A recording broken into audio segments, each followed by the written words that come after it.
Friends, good afternoon. We'll start this last panel. The last panel usually has the maximum pressure. There are pressures from the organizers. There are pressures from the co-organizers. And I'll let the secret out. They want us to definitely, the speakers and me, out from this table at 3:45. That's the order. And I can understand because there are some logistical problems about the hall. The hall has to be handed over at 5, and at 4 o'clock, the valedictory is there and the chief guest would be arriving. So I need your entire cooperation. I've been assured of very good cooperation from the speakers. So I need your cooperation. That's the only thing we need. We will move into this session, which is titled Right to Information and Freedom of Expression. We are in a country where freedom of right to information is a movement, has been made a movement through not legislators and parliamentarians and lawmakers, but through people, ordinary people, brought together by strong civil society activists originating in the state of Rajasthan, close to Delhi. And I think we are all, as civil society activists, very proud that our right to information doesn't come from parliament, it comes from the people of this country who put this into the law books. A legislation which has led to several hundreds of people using the legislation being killed, tortured, threatened, harassed, etc. And at least 40 killings of activists who have been using the Right to Information Act in this country. You can imagine, therefore, the politicization of this work of right to information. So much so that the UN Special Rapporteur on Human Rights Defenders during her country visit to this country in 2011 January, and in a report to the Human Rights Council in March 2012, categorically said right to information activists in India are human rights defenders. And therefore this session is now enlarged that throughout the world we are talking about right to information, which is a human right, and right to information activists are defenders. I will stop here. I don't want to move further. We have about 95 countries around the globe which has legislations and several others which have movements.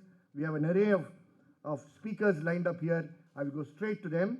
The first in my list will be from Mongolia to the, you want later also? Very good. Now, okay. There are already one or two laters already have marked. I will take the freedom of Venkatesh Naik. This is friendly imposition in public life that we engage.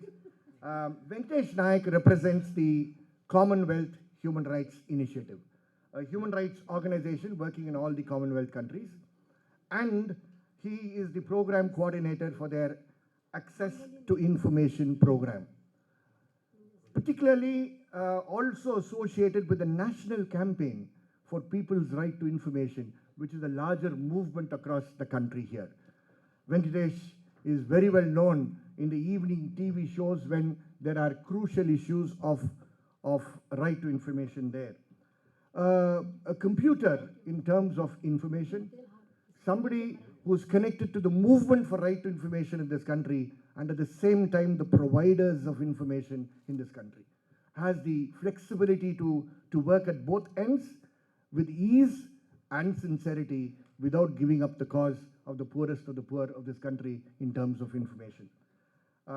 My personal guru in terms of right to information. I work in human rights, but anything on right to information, it is Venkatesh. So over to Venkatesh Naik for his presentation of 10 minutes. Thank you, Henri. And just to clarify, he is my human rights guru, because when I started my career in the NGO sector, it was through his trainings that I arrived at an understanding of what human rights is all about and how it's being protected, promoted, fulfilled, all within quote unquote in India. Anyway, since the time is short, I'll restrict myself only to talking a little bit about the right to information. How does it pan out in practice? We are now in the 10th year of the implementation of this law. And the experience has been a mixed one, but balancing or tilting towards positive impact. And that is a big plus. Now, what is my indicator for saying that? Can you imagine, in a given year of 365 days, 4 to 4.5 million people picking up the pen and paper, writing down queries asking government for an account of its actions, from the grassroots level in villages up to the topmost policy making level, such as the Prime Minister's office or the Cabinet Secretariat.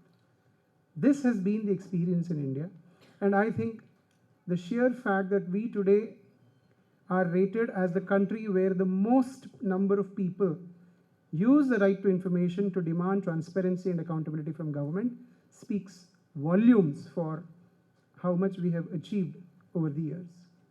And I always contrast it with a rather controversial example. When this law was put on the statute book, some of the academics who were more sympathetic to the revolutionary cause in India, and when I say that, I merely say that as a statement of fact and not as a comment on anything, they actually wrote about the design of the state to give a bourgeois instrument to the hands of the underprivileged people in India so that they don't get taken over by the revolutionary idea. So it actually comes as an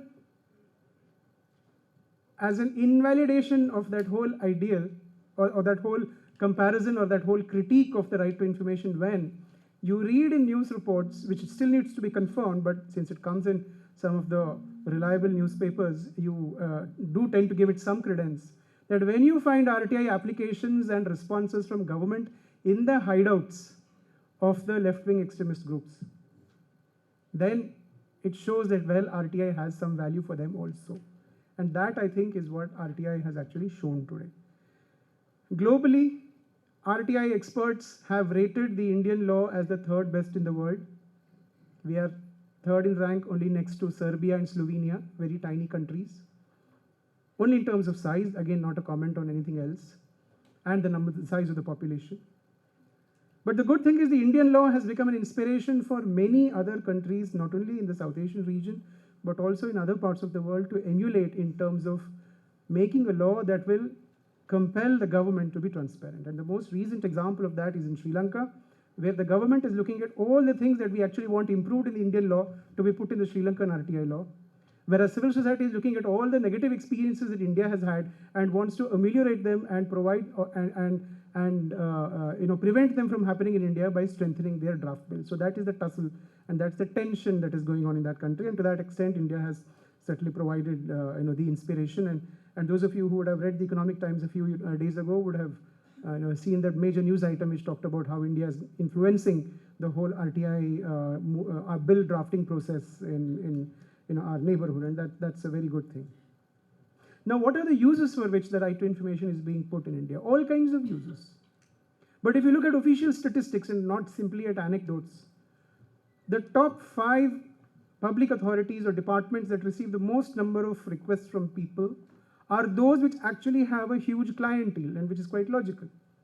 For example, the Department of Land Reforms, the Department of Land Records, the Department of Rural Development, the Department of Urban Development, and very interestingly, the Police Department. Now, very often we hear from other developing countries that police stations are places or police offices are places where people would not want to go and seek information, or for that matter, avoid them as much as they would want to avoid hell. But we have a unique situation in Chhattisgarh, which is one of the states which has been in the news for all kinds of reasons for several years now. That police department tops the list of public authorities from where women are seeking information. And there is no idea about why is it that women are demanding transparency. Is it because of their own rights, or is it because of what police is doing in Chhattisgarh?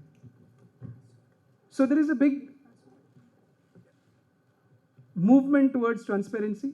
But when you compare it with the size of the country, the size of the population, this 4 to 4.5 million, which is a conservative estimate, does not even amount to 1% of the population using right to information.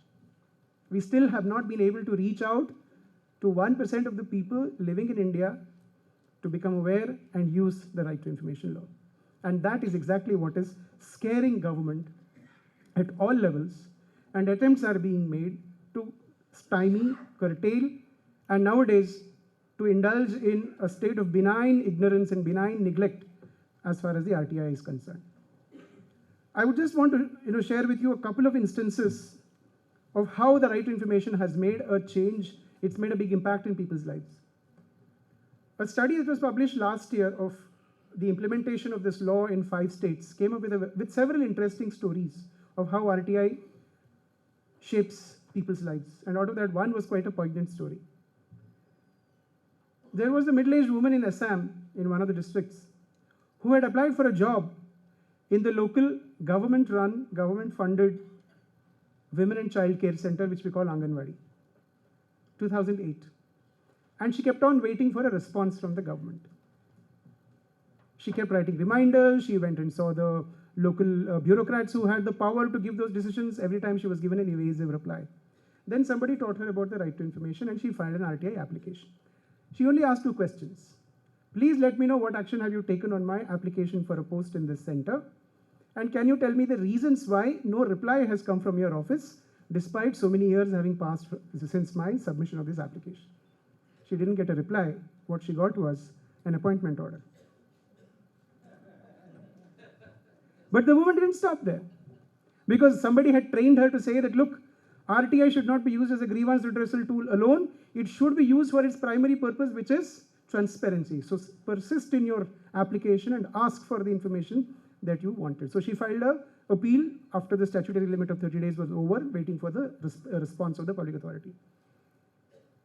And the funny response that the appellate authority gave was that we actually had sent the letter, but then it took about 5 years for the letter to reach you.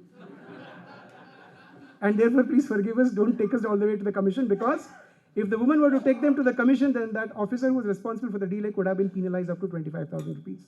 That is the power of the Right to Information Act at a micro level.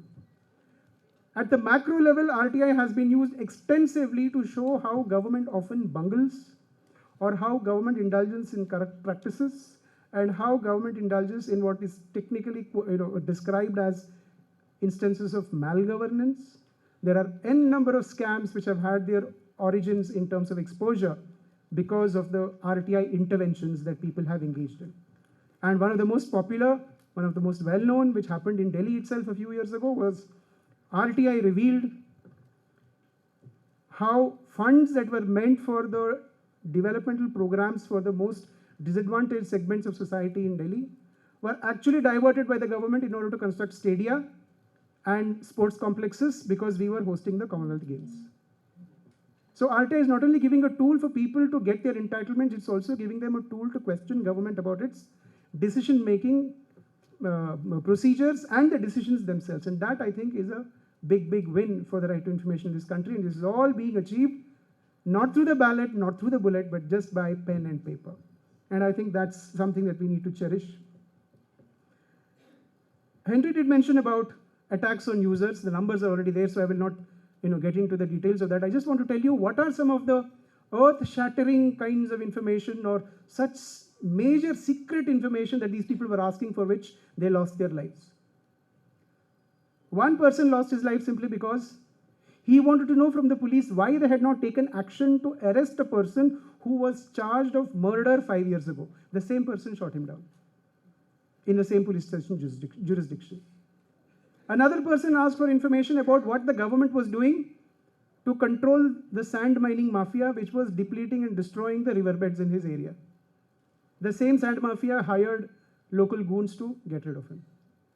A physically differently abled person asked why the headman of his village was distributing bogus physically disabled certificates.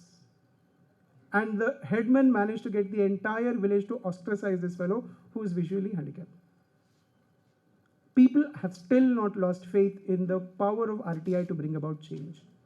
But unfortunately, at the topmost level, these aspirations of people for change are not really being met with in a resolute fashion. The experience has been one of a mixed bag, and this is my last point on which I'll conclude this note. You have a scenario today where, if you want to know how the coal blocks allocation has happened in this country, how the allocation of spectrum for mobile telephony has happened in this country, you will get all that information online. And in fact, even the most severest critics of this present government have applauded it for this transparency achievement, and which is something that needs to be taken note of until somebody shows what the hollowness of the whole exercise is. But what we can't get to know from government is what was the urgency for the government to bring in a bill to amend the land acquisition ordinance, the land acquisition law that was passed in 2013. Just this morning, I saw a packet lying on my desk where the President's Secretariat, with whom I had filed an RTI application, asking, can you tell me what were the reasons why there was a need for taking such immediate action? President's Secretariat sent that RTI application to the Land Resources Department. Land Resources Department first replied saying, we don't have any information. So what are we to make of it? That the President was misled? Or am I being misled as an RTI applicant? And now again, the next set of letters actually point out that the letters have, they realize that they have given a reply for which they could technically be penalized up to the maximum.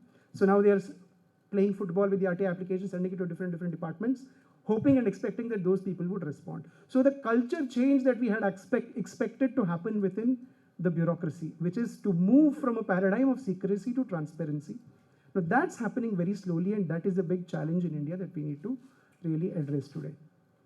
Now there are several other issues that one could talk about on the right to information, but what I want to end my submission on is this, that RTI today has actually provided a major fillip for the freedom of speech and expression.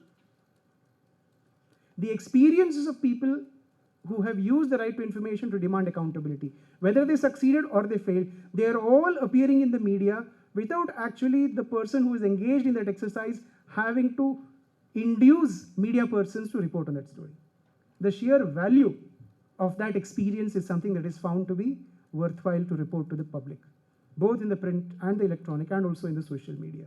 So that, I think, I would say that it is a major blessing as far as the Indian democratic process goes, that we have the right to information, and the fact that every time the government has come out with its intention to curtail this law by putting in amendments that would remove or take away the efficiency of this or the efficacy of this law, people have actually come out on streets and protested against it. And that, I think, is something that has rarely happened in India, where people have risen to the defense of any law. And that is something that we need to be doing with every other law in this country that has at its core the empowerment of the most disadvantaged segments of society. Thank you. Thank you, Mr. Venkatesh Naik, for this very broad overall presentation of a very serious sector of engagement of civil society in this country. I think he belongs to the movement for right to information, which has moved from right to information to grievance redressal in this country. So the movement keeps growing, and the movement is not from the government. The movement is from the same people, same group of people, same group of the poor, who now want to say, no longer satisfied with the information, we want grievance redressal as our next right. The same UPA government which brought the Right to Information Act, the same Right to Information Act played a very big role in ensuring that the scams which dethroned the government were also there during its own tenure. So that is the power of right to information. Thank you very much. We'll now go to our second speaker. Speaker also connected with India, from Mongolia. For the sake of being polite and respecting his dignity, I will call him Tur, and not by his family name. And I hope he'll understand, because I'm sure I would have murdered the name. He had his initial legal studies at the law school in the National University of Mongolia. He graduated from the National Law School of India University in Bangalore with a BA LLB honors degree, and he received his Masters of Law LLM in Law and Development degree with merit from the University of London in the United Kingdom. He was the first chairman of the Mongolian Foundation for Democracy, the co-founder and president of Transparency International, the Mongolia National Chapter, and the chairman of the Public Oversight Council at the Independent Authority Against Corruption. Over to you, Mr. Lur. So thank you very much. for this very kind introduction. Actually, I give a first kind of a place to speak in order to give a kind of I think a really ground, let's say, for introducing the key challenges, which I think not only I think which we face in India, but I think also in I think it's applicable overall in the region, including as far as in Mongolia. So let me focus more. I think there's actually a PowerPoint presentation if someone could put on, or maybe I could speak over there. Somebody who knows the PowerPoint, you can go there. Yeah. So let me focus more also representing more the Transparency International as a global movement, you know, which is also very much promoting